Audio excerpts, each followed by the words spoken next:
Welcome back to my channel books and talk. मैं आप सबका अपने चैनल पर स्वागत करती हूँ। एंड आई रियली होप कि यार आप लोगों को ये वीडियो पसंद आए।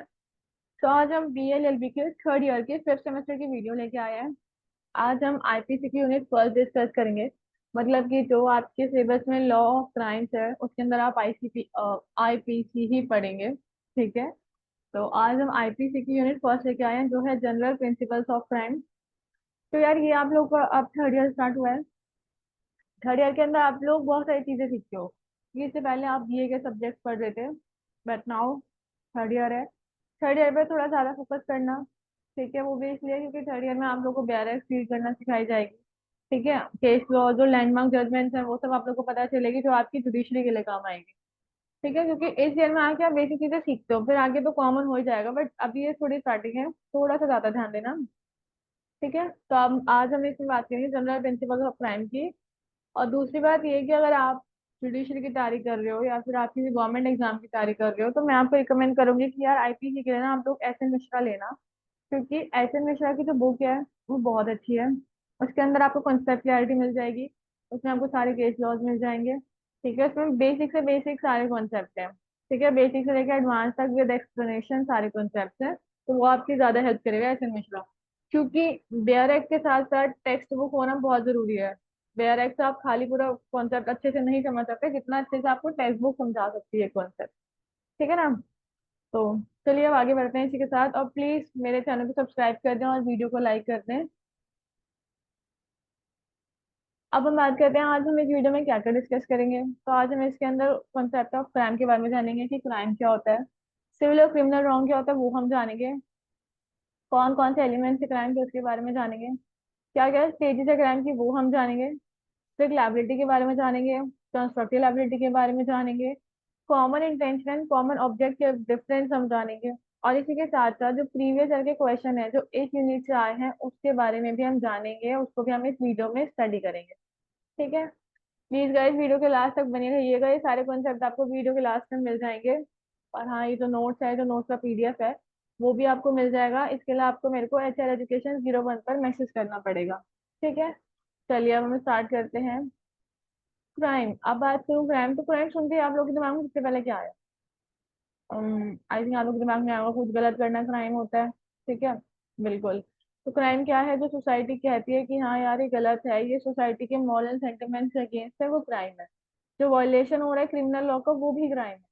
ठीक है, देखो, क्राइम बेसिकली सोसाइटी के अगेंस्ट जो हो रहा है, ठीक है, तो सोसाइटी के एक मॉरल सेंटिमेंट्स है उसके अगेंस्ट जो हो रहा है वो क्राइम है। प्लस जो वायलेशन हो रहा है हमारे क्रिमिनल लॉ का वो भी क्राइम है। ठीक है, अब देखो, without law there can be no crime at all, although there may be a moral indignation which result in the law being enacted। अगर लॉ नहीं होता तो क्राइम नहीं होता, लॉ नहीं होता तो क्राइम नहीं होता, क्योंकि लोगों को पता ही नहीं होता ना क्या सही है क्या गलत है, क्या करना चाहिए क्या नहीं करना चाहिए। ठीक है, तो लॉ ही नहीं होता तो क्राइम नहीं होता। तो लॉ लाया ही तो इसलिए गया था, लॉ किससे लाया गया था? इससे लाया गया था ना ताकि जो लोगों का जो ह्यूमन कंडक्ट है उसको कंट्रोल करा जा सके, रूल्स एंड रेगुलेशंस लगाई जा सके ताकि सब लोग एक लिमिट में रहें, बाउंड्रीज में रहें, कि लोग उससे क्रॉस ना करें। ठीक है ना। तो लॉ इसलिए लाया गया ताकि जो मॉरल इंडिग्नेशन है उन सबको प्रोटेक्ट करा जा सके। ठीक है, इससे लॉ लाया गया। तो अब अगर लॉ है तो क्राइम भी है, अगर लॉ का वायलेशन हो रहा है तो क्राइम हो रहा है। ठीक है, तो criminal law is always being the mirror of public opinion. यार जो क्रिमिनल लॉ है ना वो हमेशा ही मिरर रहा है पब्लिक ओपिनियन का। वो भी इस तरह से आपने देखा होगा जब भी कोई केस होता है, जैसे फॉर एग्जांपल रेप केस हुआ है कोई, ठीक है, तो उसमें सिर्फ विक्टिम सफर करता है। ठीक है, लेकिन विक्टिम के साथ साथ जो सोसाइटी होती है वो सब सफर करते हैं। लोग कैंडल मार्च निकालते हैं, लोग कोर्ट के बाहर खड़े होके जस्टिस के गुहारे लगाते हैं। ठीक है, तो कहीं ना कहीं जजमेंट उससे भी तो इन्फ्लुएंस होता ही है। तो पब्लिक ओपिनियन मैटर करता है क्रिमिनल लॉ के अंदर। ठीक है, क्रिमिनल लॉ के अंदर वो कॉन्सेप्ट ऐड करे गए हैं जो पब्लिक के फेवर में है। ठीक है ना। अब जैसे नए जो IPC इंट्रोड्यूस होने वाली है, ठीक है, जो नया एक बिल इंट्रोड्यूस करा गया है, उस बिल के अकॉर्डिंग तो ये चीज जो मैरिटल रेप इसमें नहीं है, इस वाली IPC में वो चीज उसमें लाई जा रही है। ठीक है, तो वो सब क्यों लाई जा रही है? पब्लिक ओपिनियन है ना, पब्लिक व्यूज है, इसलिए वो सारी चीजें इंट्रोड्यूस करी जा रही है। तो जो क्रिमिनल लॉ है वो हमेशा ही एक पब्लिक ओपिनियन का मिरर रहा है। ठीक है, क्रिमिनल लॉ हमेशा इन्फ्लुएंस हुआ है पब्लिक ओपिनियन से। ठीक है, सिंपल सी बात। अब ये मत सोचना कि हम ये पढ़े वो पढ़े, कि यार हम तो खुद पढ़ चुके हैं, हम तो खुद सोच रहे हैं। तो ऐसा नहीं होता, बट ये है कि जो नई आए, जो न्यू अब बिल इंट्रोड्यूस हुआ है, अगर उसके सेक्शंस देखे जाएं, वो बहुत अच्छे हैं, अच्छे इसके भी हैं, बट इसमें जो रिस्ट्रिक्शंस है ना चीजों के ऊपर, ये हार्ड है थोड़ी। इसमें 511 है, उसमें 511 भी नहीं है। इसमें जो रिस्ट्रिक्शंस हैं, इसमें ऐसे ऐसे कॉन्सेप्ट हैं, जब आप आगे पढ़ोगे तब आपको पता चलेगा। बट उसके अंदर जो नया बिल इंट्रोड्यूस हुआ है, उसके अंदर वो कुछ कॉन्सेप्ट हटा दिए गए हैं, नई नई चीजें लाई गई हैं उस बिल के अंदर। इवन यहाँ रेप की सजा कुछ होती थी, अब 20 साल की कर दी है। इवन कोई माइनर का रेप करता है तो उसको डेथ पेनल्टी दिया डायरेक्ट। तो चीजें इंप्रूव हो रही हैं, नई नई चीजें जो आ रही है वो इंप्रूव हो रही है। लेकिन अभी आप लोगों की आईपीसी ही आएगी, क्योंकि वो बिल अभी इंट्रोड्यूस हुआ है, वो बिल अभी इनेक्ट नहीं हुआ है। ठीक है ना? तो आप लोगों को आईपीसी पढ़नी पड़ेगी। तो crime is said to be an act which is both forbidden by law and against the moral sentiments of society। तो क्राइम क्या है? क्राइम एक एक्ट है जो कि फॉरबिडन है लॉ के द्वारा, और मॉरल सेंटिमेंट जो है सोसाइटी के, उसके अगेंस्ट है। ठीक है? The law prescribe certain standard of conduct to be observe by the people in the society at large. Law ने सर्टेन स्टैंडर्ड बताया लोगों के, फॉर एग्जाम्पल चोरी नहीं करनी है, ये नहीं करना है, वो नहीं करना है। सर्टेन स्टैंडर्ड है ना, कि आप चोरी नहीं कर सकते, आप डकैती नहीं कर सकते, आप किसी का मर्डर नहीं कर सकते, आप रेप नहीं कर सकते। ये सर्टेन स्टैंडर्ड बताए लोगों ने, ताकि लार्ज नंबर पे लोगों का बिहेवियर जो है उसको कंडक्ट करा जा सके, इसलिए। ठीक है? तो क्राइम क्या है? क्राइम वो है जो सोसाइटी के अगेंस्ट है, प्लस जो वॉयलेशन है क्रिमिनल लॉ का, वो हमारा क्राइम है। कोई भी चीज जो फॉरबिडन है स्टेट लॉ के द्वारा, वो एक क्राइम है। या फिर जो चीजें सोसाइटी के मॉरल सेंटिमेंट को हार्म कर रहा है, वो क्राइम है। ठीक है? ये बेसिक सी बात थी क्राइम के बारे में।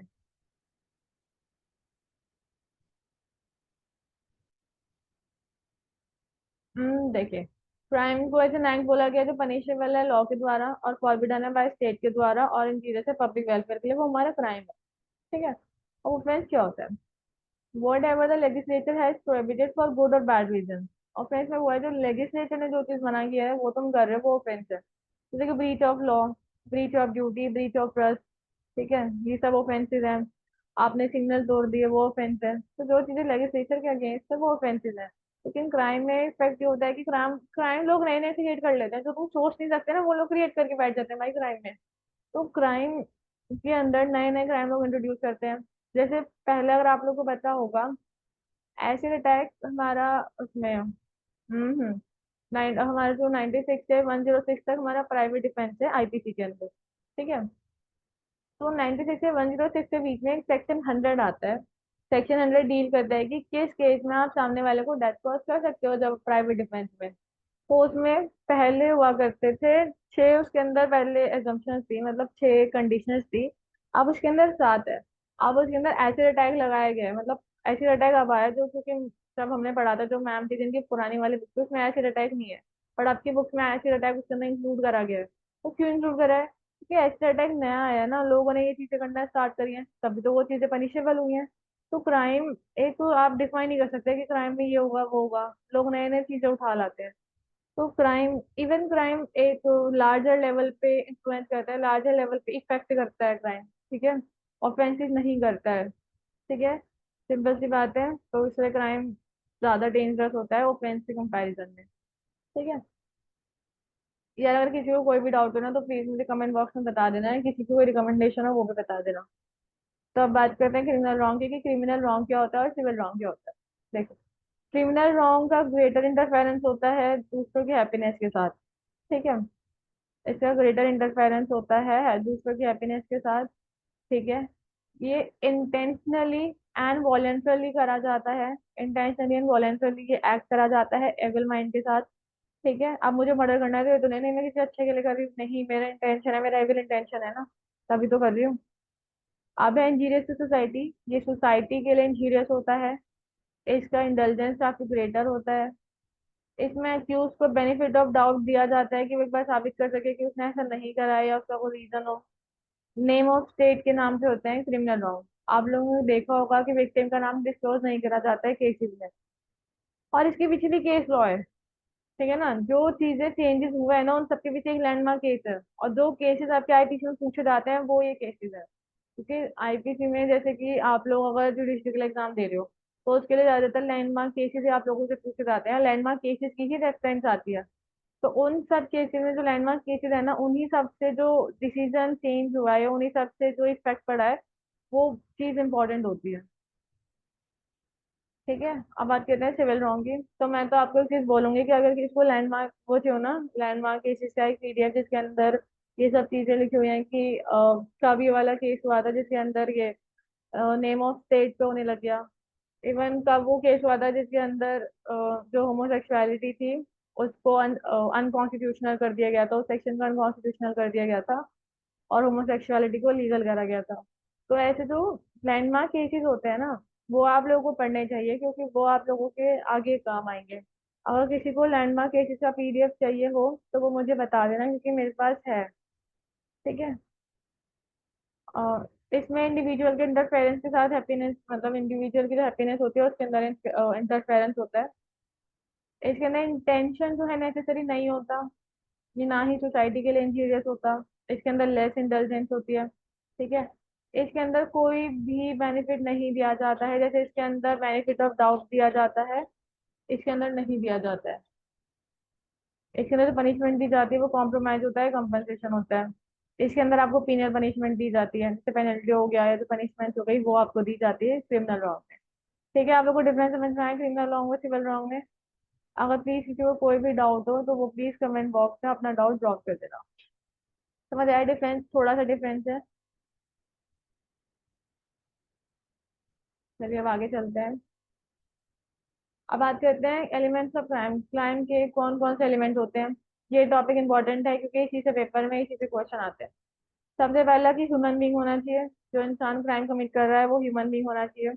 उसके अंदर मेंटली होनी चाहिए, मतलब उसका माइंड गिल्टी होना चाहिए, उसकी एविल इंटेंशन होने चाहिए। एक्टर्स भी होना चाहिए, मतलब कि जो एक्ट है वो कमिटेड होना चाहिए। ठीक है, ये नहीं कि दिमाग में सोच लिया हाँ ठीक है पर उसने वो करा नहीं। वो नहीं, एक्ट कमिट होना चाहिए। इंजरी होनी चाहिए ह्यूमन बींग को। ठीक है, ह्यूमन बींग को इंजरी होनी चाहिए। समझ आया? तो ये हमारे चार एलिमेंट्स है। कौन कौन से? ह्यूमन बींग होना चाहिए, मेंटली होनी चाहिए, एक्टर्स भी होनी चाहिए, एंड इंजरी होनी चाहिए ह्यूमन बींग को। ठीक है। अब बात करते हैं कि ह्यूमन बींग होना चाहिए मतलब जीता जागता इंसान होना चाहिए, बिल्कुल। लेकिन इसके साथ साथ उसके अंदर मेच्योरिटी ऑफ अंडरस्टैंडिंग होनी चाहिए। देखो, ह्यूमन बीइंग के साथ साथ जो पर्सन है उसके अंदर मेच्योरिटी ऑफ अंडरस्टैंडिंग होनी चाहिए, उसमें इतनी अक्ल होनी चाहिए कि वो समझ सके कि जो काम वो कर रहा है वो गलत है। ठीक है। मेच्योरिटी ऑफ अंडरस्टैंडिंग होनी चाहिए ताकि उसे पता हो कि चीज के लिए लायबल हो रहा है। एनिमल एंड आर्टिफिशियल पर्सन को ह्यूमन बीइंग नहीं माना गया है। ठीक है। तो ह्यूमन बीइंग के अंदर मेच्योरिटी ऑफ अंडरस्टैंडिंग होनी चाहिए। ठीक है। क्योंकि जो हमारी जनरल एक्सेप्शन है ना आईपीसी के अंदर, उसमें एक चीज बोली गई है कि अगर कोई 7 साल के छोटा बच्चा है, 7 साल छोटा कोई बच्चा है, अगर वो कोई क्राइम कमिट कर रहा है तो उसको क्राइम माना नहीं गया, क्योंकि उसे तो पता ही नहीं है ना कि क्या सही है क्या गलत है। तो इसलिए मेच्योरिटी ऑफ अंडरस्टैंडिंग होना बहुत जरूरी है। ठीक है। अब बात करते हैं मेंस या क्या होता है। मेंस क्या मतलब होता है गिल्टी माइंड, कि सामने वाले इंसान का माइंड में गिल्ट होना चाहिए। अब ये मैक्सिम है, मैक्सिम तो प्लीज याद कर लेना, आप लोगों के काम आएगी। एग्जाम में लिख कर भी आ जाना तो उस एग्जाम में आपको भी अच्छा लगेगा। थोड़ा अच्छे से अगर आप मैक्सिम वगैरह कुछ लिख रहे हो ना एग्जाम में, तो उसे थोड़ा बोल्ड करके लिखो ताकि वो थोड़ा हाईलाइट हो। ठीक है। एक्टर्स नॉन फैसिड रियम नेस्टी मैंसिड लिया, क्या मतलब ये है, the act itself does not make a man guilty unless his intention were so। एक एक्ट इंसान को गिल्टी तब तक नहीं करता जब तक उसके इंटेंशन गिल्टी ना हो। सिंपल सी बात है।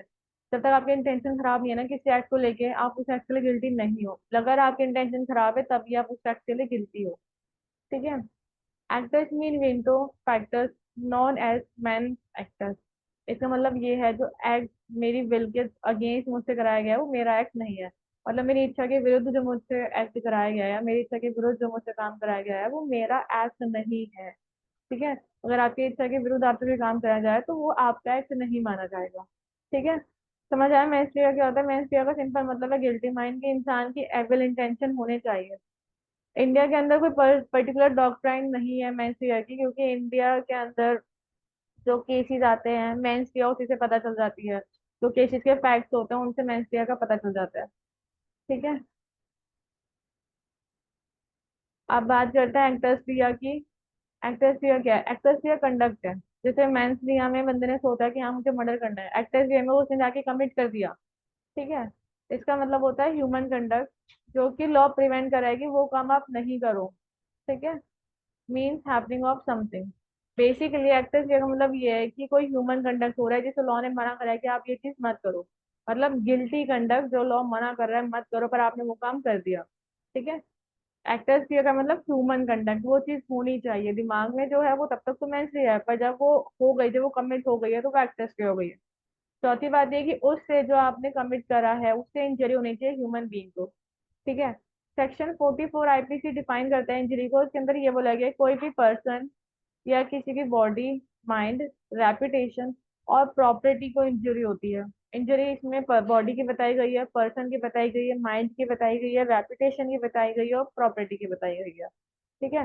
तो इंजरी टू ह्यूमन बीइंग होना जरूरी है, चाहे किसी पर्टिकुलर ह्यूमन बीइंग को हो, ठीक है, या फिर सोसाइटी को हो एट लार्ज, इंजरी होनी चाहिए।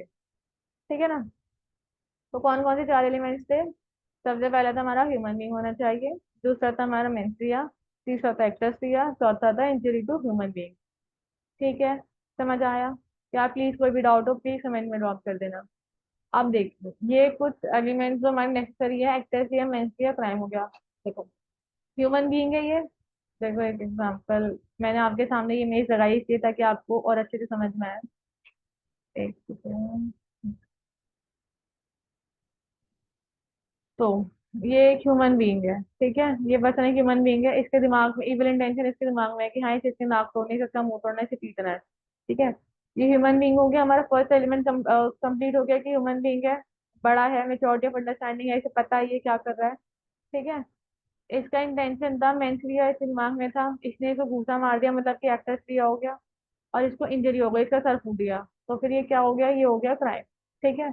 तो बेसिकली ये हमारे एलिमेंट्स हैं क्राइम के, जैसे कि आपने देखा इंसान है अच्छा खासा बड़ा सा, इसके दिमाग में है कि इसे इसके नाक तोड़नी है, और चक्कर में इसने इसके मुंह पे मतलब इसकी नाक भी तोड़ दी, तो क्या हो गया, इंजरी हो गई ना ह्यूमन बीइंग को। तो ये हमारे एलिमेंट्स है किसके, क्राइम के। ठीक है। एक्टर्स नॉन पैसिव नियम ने सिगमेंसिया। देखो मैन गिल्टी है ना, एक्टर्स की अभी गिल्टी होनी चाहिए। ठीक है। समझ आया? तो आई होप आप लोग ये चीज समझ आई हो, ये एलिमेंट्स होते हैं हमारे किसके, क्राइम के। चार एलिमेंट समझ में आ गए क्राइम के? समझ में आ गए तो चलिए बहुत अच्छी बात है। अब बात करते हैं हमारी स्टेजेस क्या होती है क्राइम की। अभी हमने पढ़े एलिमेंट्स, अब हम बात करेंगे स्टेजेस कौन कौन सी होती है क्राइम।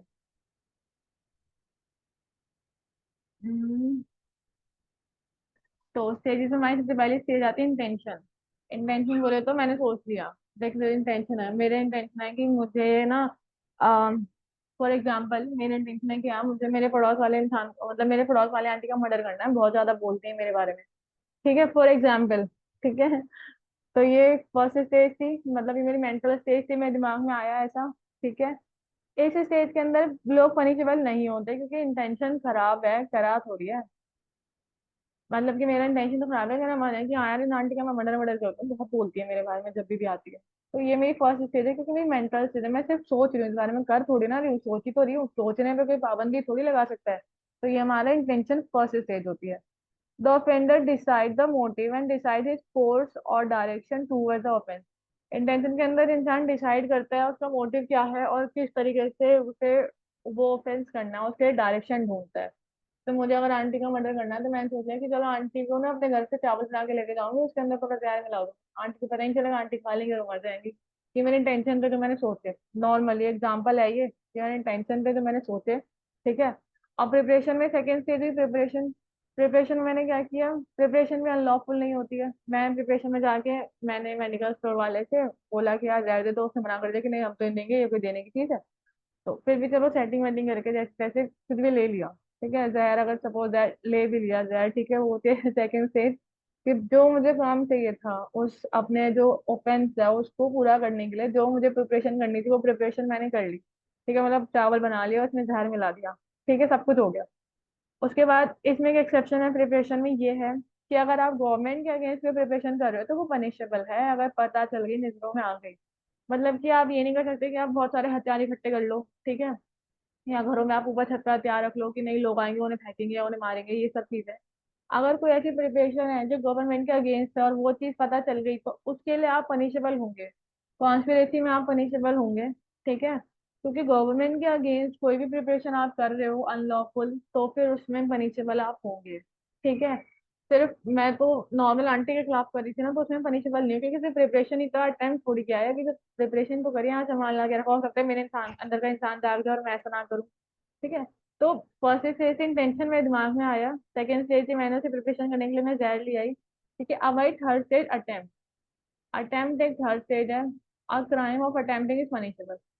अटेम्प्ट का क्राइम पनिशेबल होता है। अब अटेम्प्ट मैंने क्या करा, मैंने जाके आंटी को दे दिया बड़े अच्छे बच्चे तरह, आंटी ये लो, फिर मम्मी ने भिजवाया। ठीक है। आंटी ने खा लिया, आंटी मर गई वहीं पे। ठीक है। तो क्या हुआ, अटेम्प्ट हो गया। अब चाहे उन्होंने खाया हो या उन्होंने नहीं खाया हो, अटेम्प्ट पनिशेबल होगा अगर पता चल गया तो। ठीक है। IPC does not define attempt but it cover under section 511 attempt impose penalty for attempting offence. देखो, अटेम्प्ट आईपीसी में पर्टिकुलरली कहीं डिफाइंड नहीं है, बट 511 के अंदर बता रखा है कि अगर आप कोई अटेम्प्ट कर रहे हो तो उससे आपको पेनल्टी लगेगी। ठीक है। तो ये समझ आया अटेम्प्ट का। अब चाहे आंटी उस चावल को खाए और चावल को फेंक दे, वो मैटर नहीं है। अगर वो चीज पकड़ या गई कि मैंने उसमें जहर मिलाया था, तो मैं पनिशेबल होंगी, क्योंकि मैंने अटेम्प्ट तो करा। चाहे आंटी का कुछ नहीं बिगड़ा, पर मेरा बहुत कुछ बिगड़ जाएगा उस चीज से। ठीक है। तो वो हुआ अटेम्प्ट। समझ आया। अब चौथी बात है कमीशन की। फाइनल स्टेज होती है ये। ठीक है। इसमें एक्यूज सक्सीड कर देता है अपने अटेम्प्ट को, एंड उसने कमिट कर दिया और वो हुआ फाउंड गिल्टी। अटेम्प्ट था कि मैं ले गई चावल, मैंने दे दिया आंटी को, ये लो आंटी खा लो, मम्मी ने भिजवाए हैं। अब आंटी ने चलो खा लिए, तो उसके बाद ये एक फाइनल स्टेज होती है कमीशन। इसमें आंटी ने वो चावल खा लिए और वो आंटी मर गई। तो फिर क्या हुआ, तो फिर मैं अब उस ऑफेंस के लिए गिल्टी होंगी जो मैंने करा है। ठीक है। अटेम्प्ट में था कि चलो आंटी ने खाया हो या नहीं खाया हो, मैं फिर भी गिल्टी होंगी। कमीशन में तो होना ही है गिल्टी, 100%। ठीक है। समझ आया। तो ये हमारी चार स्टेजेस होती हैं। कौन कौन सी, इंटेंशन, प्रिपरेशन, अटेम्प्ट, कमीशन। ठीक है। ये हमारी चार स्टेजेस होती हैं।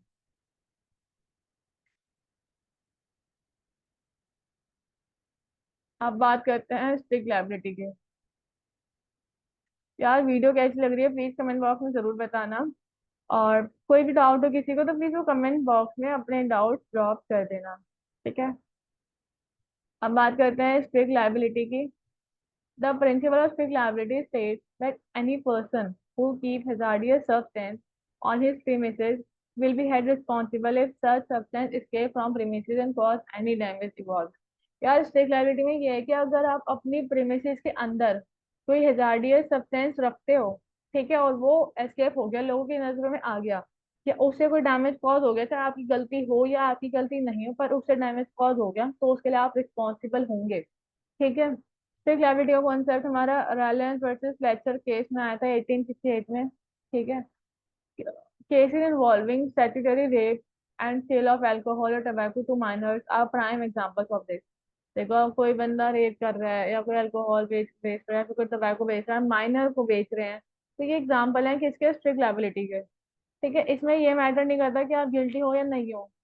It does not matter if the accused believe that this is believe that his actions were legal, he will be guilty for the crime।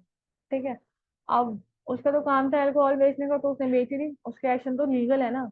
लेकिन उसका इंटेंशन तो गिल्टी नहीं है ना, पर वो फिर भी लायबल होगा उस चीज के लिए, चाहे उसका इंटेंशन हो या ना हो। In such case, actus rea alone is sufficient to establish guilt and to obtain conviction from competent court of law। इस केस में क्या होता है, इसके अंदर यार आपका एक्टर्स रिया ही काफी है। ठीक है। इसमें आपका मेंस्ट्रुअल लायबिलिटी में मेंस्ट्रुअल की जरूरत नहीं पड़ती, एक्टर्स रिया काफी होता है एक इंसान की कन्वेंशन के लिए। ठीक है। तो समझ आया स्ट्रिक्ट लायबिलिटी। अगर आप कोई भी गार्डियन सब्सटेंस रखते हो अपने पास अपने प्रेमिसेस में, वो लोगों को पता चल जाता है, तो आप उसके लिए स्ट्रिक्टली लायबल होंगे। और अगर उससे कोई डैमेज हो गया, चाहे वो आपने नहीं करा हो, फिर भी आप उसमें लायबल होंगे। ठीक है। या फिर आप रेप कर रहे हो, फिर आप कह दो नहीं मेरे तो ऐसी इंटेंशन थी नहीं, वो तो बस हो गया, ऐसा तो नहीं होता, हो गया, उसके अंदर भी आप लायबल होंगे, चाहे आपकी गिल्टी इंटेंशन हो या ना हो। अगर आप एक छोटे बच्चे को या किसी भी माइनर को आप तंबाकू या अल्कोहल दे रहे हो, आप तो कह रहे हो हम तो अपनी ड्यूटी पूरी कर रहे हैं, हमें तो बोला गया है देने के लिए, इसलिए हम उसको दे रहे हैं, हम तो ड्यूटी कर रहे हैं अपनी, लीगल एक्ट है। लीगल एक्ट है तो क्या हो गया, आपकी गिल्टी इंटेंशन नहीं है, पर वो चीज स्ट्रिक्टली लायबल है, आप उसके लिए स्ट्रिक्टली लायबल होंगे।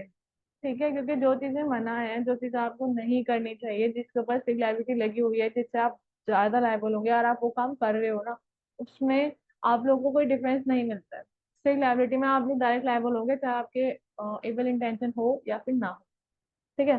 जैसे कि इसके एसेंशियल है, डेंजरस सब्सटेंस होना चाहिए कोई, ठीक है, वो एस्केप होना चाहिए, और उसका नॉन नेचुरल यूज होना चाहिए उस सब्सटेंस का। तो ये हमारी स्ट्रिक्ट लाइबिलिटी के कुछ एसेंशियल्स हैं, ठीक है। To constitute a strict liability, there should be a non-natural use of the land. Strict liability को कॉन्स्टिट्यूट करने के लिए नॉन नेचुरल यूज होना चाहिए लैंड का। जैसे कि जो केस आया था हमारा, रायलैंड वर्सेस फ्लेचर, इसके अंदर क्या हुआ था, the water collected in the reservoir was considered to be non natural use of the land. जो उन्होंने वाटर कलेक्ट करा था उसको non natural use of land कहा गया था, क्योंकि अगर वो वाटर स्टोर करते अपने डोमेस्टिक यूज के लिए तो उसको नेचुरल माना जाता, बट उन्होंने वाटर स्टोर करा था किस पर्पज के लिए, एनर्जिंग अ मील। मील का एनर्जिंग करने के लिए उन्होंने जो है वाटर स्टोर करा था, इसको कोर्ट ने नॉन नेचुरल कह दिया था, ठीक है। समझ आया स्ट्रिक्ट लायबिलिटी क्या होती है? स्ट्रिक्ट लायबिलिटी बेसिकली तब लगेगी अगर आपके प्रेमिसेस में कोई हजार्डियस सब्सटेंस है और उस हजार्डियस सब्सटेंस वो स्केप हो गया है, तब आपके पास स्ट्रिक्ट लायबिलिटी लगती है। अगर उसको डैमेज कॉज हो गया तो भी लगेगी, चाहे वो आपकी फॉल्ट से हुआ हो या फिर आपके किसी सर्वेंट से हुआ हो, पर उसमें लायबल आप ही होंगे।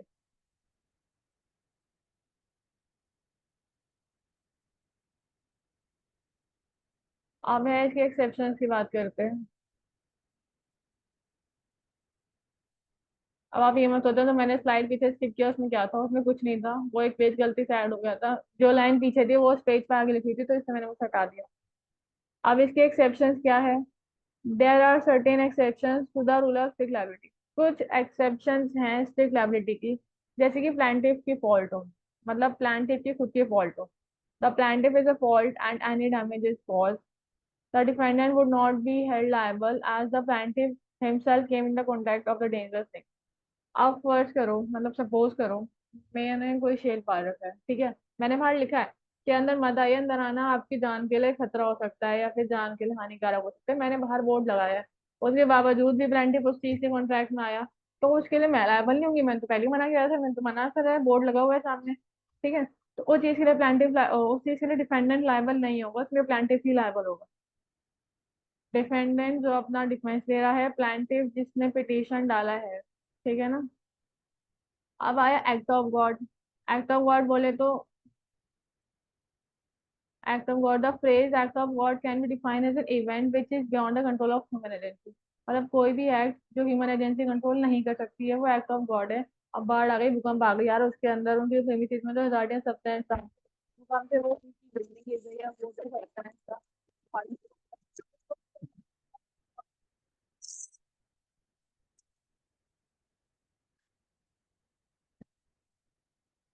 और एक्ट ऑफ थर्ड पार्टी, ये apply, the rule does not apply when the damage is caused due to the act of third party. ये रूल तब अप्लाई नहीं होगा जब थर्ड पार्टी के चक्कर में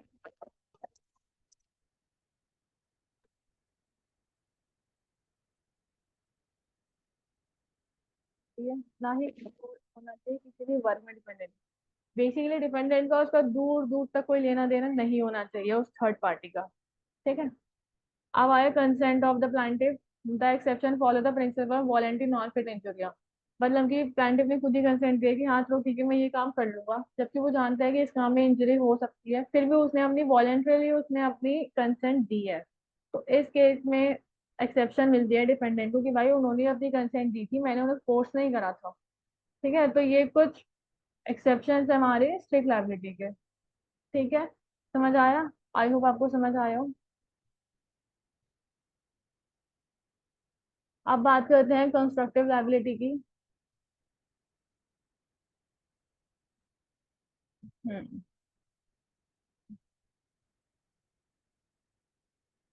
So, constructive liability. In constructive liability, the offender is committed by any one of member of an unlawful assembly in the advancement of common object of that assembly. इसके अंदर ये है, अगर अनलॉफुल असेंबली का कोई एक मेंबर भी उस कॉमन ऑब्जेक्ट को फुलफिल करने के लिए कोई एक्ट कमिट कर रहा है, तो वो सब कंस्ट्रक्टिवली लायबल होंगे, मतलब सब साथ में लायबल होंगे, ठीक है। एक केस है Mohammad Arif versus state of Gujarat. The agreement was only to give a thrashing to victim specifically. एक एग्रीमेंट हुआ था कि नहीं हम सिर्फ विक्टिम को थ्रैशिंग देंगे, इससे ज्यादा कुछ नहीं करेंगे, ठीक है। But one of them pulled out a knife and stab the victim. उनमें से एक ने क्या करा, नाइफ निकाल के विक्टिम को स्टैब कर दिया। The court held that the object to cause a fatal injury was not known to other member. अब यार हम चार लोगों ने बनाया कि हम ना सिर्फ थ्रेशिंग करेंगे और ज्यादा कुछ नहीं करेंगे, मतलब मार धाड़ कुछ नहीं करनी, सिर्फ ऐसे ही बोल लेंगे नॉर्मली। अब उस केस में क्या हुआ, मेरे हमारे ग्रुप में से, मतलब हमारी जो अनलॉफुल असेंबली थी, मतलब हम जो पांच लोग थे उनमें से एक ने निकाल लिया नाइफ और एक ने जाके सिर्फ मार दिया।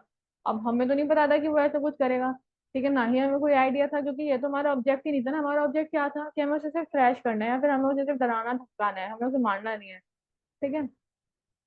Court held that object cause of fatal injury was not known to other members at the initial stage, nor at the execution stage, which could make all others liable for the death। तो इसमें court ने क्या कहा, उसके जो members थे, जो other member थे, उनको नहीं पता था कि ऐसे कुछ होने वाला है, क्योंकि ये तो इनका कॉमन ऑब्जेक्ट था ही नहीं ना। तो इस केस में क्या हुआ था, जो जो मर्डर हुआ था, ठीक है, उसके लिए जो अदर फोर मेंबर्स थे वो लायबल नहीं हुए थे। Therefore, it can be constructed that the other members of the unlawful assembly were not constructively liable for the offense committed by another member, as main ingredient, that is the common object, was not present। तो उस case में क्या हुआ था, common object उसके अंदर present नहीं था, तो इसलिए उसके जो अदर मेंबर्स थे उसको पनिशमेंट नहीं मिली। तो कॉमन ऑब्जेक्ट को फुलफिल करने के लिए आप लोग को ऑब्जेक्ट भी एकदम सेम होना चाहिए, ठीक है। तो ये केस हुआ था, समझ है आपको ये case. There is two elements of constructive liability के टू एलिमेंट्स होते हैं, कॉमन इंटेंशन होना चाहिए और कॉमन ऑब्जेक्ट होना चाहिए, ठीक है।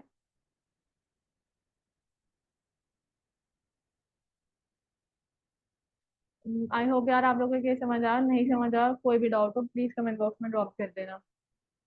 अब बात करते हैं कॉमन इंटेंशन कॉमन ऑब्जेक्ट की। कॉमन इंटेंशन हमारा सेक्शन 34 ऑफ आईपीसी के अंदर दिया गया है, ठीक है। There must be a prior meeting of mind and unity, as well as there is an obvious act which must be performed in the progression of the common intention of war। मतलब कि एक prior meeting होनी चाहिए mind की, मतलब कि अगर हमें कॉमन इंटेंशन हमारा ऐसा है कि अगर हमें कोई चीज फुलफिल करनी है तो हम सब पहले बैठेंगे, मतलब दो लोग भी इसमें जरूरी है, दो भी हो सकते हैं, एटलीस्ट दो।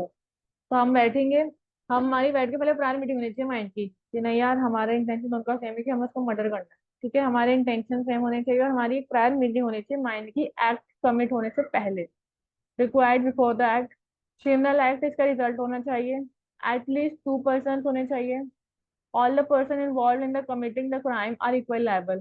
तो कॉमन इंटेंशन में अगर हम दो, मैं और मेरा बेस्ट फ्रेंड है, हम सोचते हैं कि हम दोनों तीसरे को पीट पाट देते हैं मिलके, ऐसे ऐसे कर देंगे, तो उसके लिए हम दोनों लायबल होंगे। ये लायबल होंगे कि नहीं इसने हाथ पकड़ा था मैंने घूसा मारा था, ऐसा नहीं होगा, दोनों ही लायबल होंगे, ठीक है ना। अब बात करते हैं section 34 of IPC state that when several people commit a criminal act in furtherance of common intention, each of them is liable for the act in the same way as if he did it alone। अगर कोई person common intention के चलते हुए कोई act कर रहा है तो भाई वो सब लोग इक्वल ही लायबल होंगे जैसे कि उन्होंने वो एक्ट खुद अकेले करा हो, ठीक है। Therefore, common intention refers to the threshold intention of two or more person to commit a criminal act। ठीक है, तो क्या है कॉमन इंटेंशन, इंटेंशन है लोगों का एक क्रिमिनल एक्ट कमिट करने के लिए, ठीक है, समझ आया कॉमन इंटेंशन क्या होता है। अब बात करें कॉमन ऑब्जेक्ट की। It is given under section 149 of IPC. Common object refers to a purpose which is shared by all the members of unlawful assembly. Common object के अंदर आपकी अनलॉफुल असेंबली होना जरूरी है, ठीक है, पहला इंग्रीडियंट है इसका अनलॉफुल असेंबली, ठीक है। Not required before crime taken place, इसमें ये रिक्वायर नहीं होता कि क्राइम टेकन प्लेस हो उससे पहले आप अपनी एक अनलॉफुल असेंबली बिठा के डिस्कशन करो, ऐसा जरूरी नहीं है। The criminal act is not the result of pre arrange plan. जो क्रिमिनल एक्ट होगा वो रिजल्ट नहीं होगा किसी भी प्री अरेंज प्लान का। फाइव और फाइव से ज्यादा लोग हो सकते हैं। All the person involve in committing the crime में और may not be equally liable. Form देखना क्या होता है, लोग या तो इक्वली लायबल होंगे इक्वली लायबल नहीं होंगे। अब हम पांच छह लोग हैं, अब एक आधा की लड़ाई हो गई, दूसरे ने जाके उसका मुंह तोड़ दिया, तीसरे ने उसको नाइफ मार दिया, चौथा तो रुकवा ही रहा था, अब ये थोड़ी वो रुकवा रहा था तो वो भी लायबल होगा, नहीं। सब लोग इक्वली लायबल नहीं होंगे, या फिर अगर सब मिलकर मर्डर करें तो भी इक्वली लायबल होंगे, ठीक है। तो इक्वली लायबल हो भी सकते हैं, नहीं भी हो सकते कॉमन ऑब्जेक्ट के अंदर। Every member of unlawful assembly guilty of offence committed in the prosecution of common object. अगर ये अनलॉफुल असेंबली गिल्टी तब होगी जब एक कॉमन ऑब्जेक्ट को पूरा अचीव करने के लिए इन लोगों ने, कॉमन ऑब्जेक्ट को अचीव करने के लिए कोई ऑफेंस कमिट कर रहे हैं सब मिलके, तब ये इक्वली लायबल होंगे, अदरवाइज इक्वली लायबल नहीं होंगे, डिग्री सबकी अलग अलग होगी, ठीक है ना? समझ आया, कॉमन इंटेंशन कॉमन ऑब्जेक्ट। ठीक है, कॉमन ऑब्जेक्ट और कॉमन इंटेंशन समझ आया? यार अगर कोई भी डाउट हो तो प्लीज कमेंट बॉक्स में ड्रॉप कर देना। कॉमन इंटेंशन में आप ऐसे समझ लो कि आप और आपके दोस्त बैठ के कोई भी षड्यंत्र रच रहे हो ना अपने दिमाग में कि हाँ इसे मारना उसे मारना है, और फिर आप दोनों जाके पीट दिया, तो आप दोनों लेवल हो गए। वो भी सेम क्राइम के लिए ऐसा मान जाएगा कि आपने अकेले ने वो क्राइम किया। ठीक है। कॉमन ऑब्जेक्ट के अंदर कि आप दोनों का है कि यार मतलब आप चार पांच लोग हैं, आप लोगों का है कि यार हमें ना ये चीज पूरी करनी है, और वो डिपेंड करती है वो चीज आप कैसे पूरी कर रहे हो। कोई बंदा सही तरीके से कर रहा है, कोई बंदा गलत तरीके से कर रहा है, तीसरा भी गलत तरीके से कर रहा है, पर उतने गलत तरीके से नहीं कर रहा है जितने गलत तरीके से चौथा बंदा कर रहा है। तो कॉमन ऑब्जेक्ट, ऑब्जेक्ट सबका सेम है पर उसको अचीव करने के लिए सबके पर्पस अलग है, तरीके अलग है। ठीक है, कॉमन ऑब्जेक्ट के अंदर।